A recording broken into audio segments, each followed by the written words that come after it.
আসসালামু আলাইকুম। শুভ সকাল। সরকারি মিডিয়াভুক্ত দৈনিক মুন্সিগঞ্জের খবর পত্রিকায় প্রকাশিত গুরুত্বপূর্ণ খবরগুলো এক নজরে। আজ শুক্রবার 19 এপ্রিল 2024 খ্রিস্টাব্দ, 6 বৈশাখ 1431 বঙ্গাব্দ, 9 শাওয়াল 1445 হিজরি। এবার শুনুন পত্রিকায় আলোচিত খবরগুলো।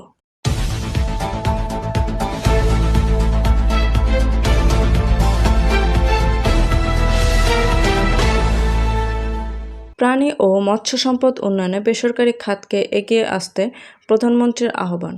বাংলাদেশের গ্রিসের দূতাবাস হচ্ছে পররাষ্ট্রমন্ত্রী। ডিজিটাল প্রযুক্তির ছোঁয়া পৌঁছে গেছে নগর থেকে প্রত্যন্ত গ্রামে। অ্যাডভোকেট সোহানা তাহমিনা। মুন্সিগঞ্জে আবাদি জমি ধ্বংসের লাগামহীন প্রবণতায় কমছে আবাদি জমির পরিমাণ। গজারিয়া উপজেলায় পরিষদ নির্বাচনে চেয়ারম্যান পদে 2 পরিবারের 5 প্রার্থীর মনোনয়নপত্র বৈধ। গজারিয়ায় প্রাণী সম্পদ প্রদর্শনী অনুষ্ঠিত। সিরাজদি খানের সরকারি গাছ কেটে ফেলার অভিযোগ। টঙ্গীবাড়িতে প্রকাশ্য দিবালোকে 27টি গাছের চারা ভেঙে ফেলল প্রতিপক্ষ। সপ্তাহের শেষে সারা দেশের তাপমাত্রা বাড়তে পারে। বাজারে সব ধরনের ফল বিক্রি হচ্ছে বাড়তি দামে। টঙ্গীবাড়িতে ডেবে গেছে উপজেলা ভূমি অফিস সংলগ্ন রাস্তার বিশাল অংশ।